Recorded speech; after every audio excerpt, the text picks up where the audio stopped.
Most people will tell you that true intelligence is a destination you reach after a long journey. 12 years of school, 4 years of college, and a handful of other degrees. They'll paint a picture of endless studying and academic rigor. But what they often leave out is that a huge number of people who follow this path end up feeling lost and unemployed. This isn't a joke. It's a reality many face. If the title didn't make it clear, let me be the first to tell you. Becoming truly smart is actually a lot simpler than you think. It has less to do with formal education and more to do with how you approach learning in your environment. You might feel like you're naturally at a disadvantage, like your genes have set you on a path to being dumb. But let's put things in perspective. When you compare yourself to any other species on this planet, you are incredibly overpowered. Our ability to think, reason, and create tools is unparalleled. The key to unlocking that power isn't about memorizing facts, but about mastering skills that matter. When we say we want to become smart, what we really mean is that we want to learn skills that are practical and useful. We want to be able to solve problems effectively, make good decisions, and ideally, earn a solid living. Beyond that, we also want to be seen as knowledgeable, to be respected in a conversation without coming across as an arrogant know-it-all. The goal is to command respect, not to have people roll their eyes and back away. The problem with most advice on the internet is that it's either too vague or overly philosophical. It gives you platitudes like think like a genius without any real steps. A lot of the tips you see are repetitive and unhelpful. Eat blueberries, drink coffee, exercise, get more sleep, and listen to classical music. While these things are beneficial for your brain health, they aren't the solution to becoming smart. They're supplements, not the core workout. Ultimately, to truly get smarter, you have to engage in some kind of deep learning. History is full of geniuses who are known for their intense focus and work ethic, often working long hours with minimal sleep. Their intelligence wasn't a result of a healthy diet alone. It was the product of a relentless pursuit of knowledge. So where do you begin? The first and most critical step is to start reading. And no, I don't mean just cramming for an exam.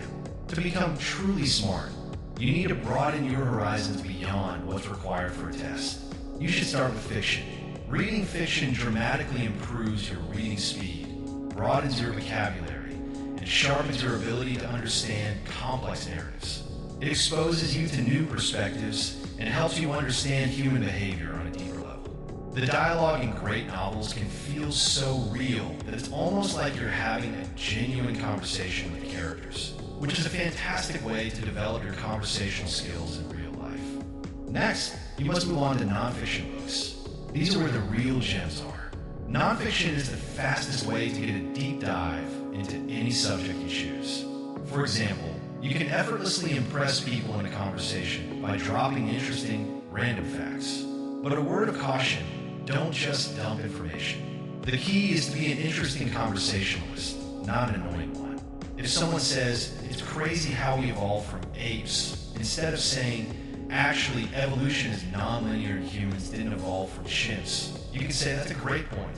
I used to think the same thing. I recently learned that humans and chimpanzees actually share a common ancestor, but we evolved along separate paths.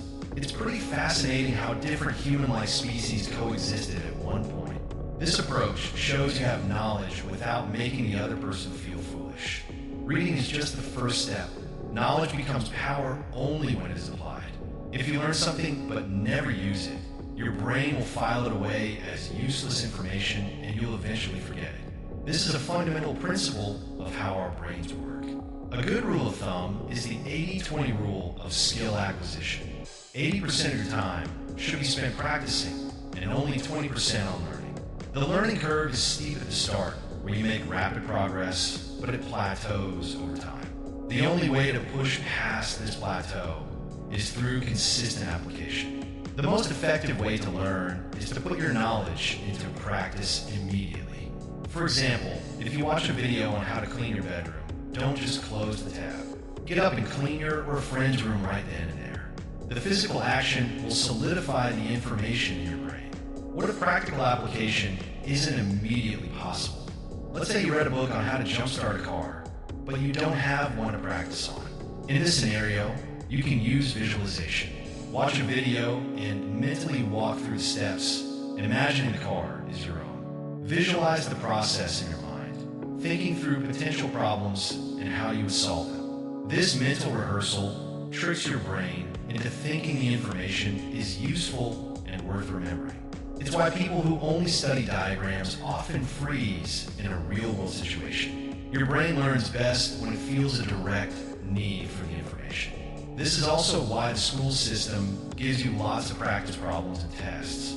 They're trying to make the knowledge useful for you. The most effective way to get smarter is to actively apply what you learn. Finally, let's talk about the best resource for serious learning, the textbook. While platforms like YouTube are amazing for quick, accessible information, they often provide fluffy content that is entertaining but lacks depth. A textbook, on the other hand, is a direct, unfiltered source of knowledge. It cuts through the fluff and gets straight to the point.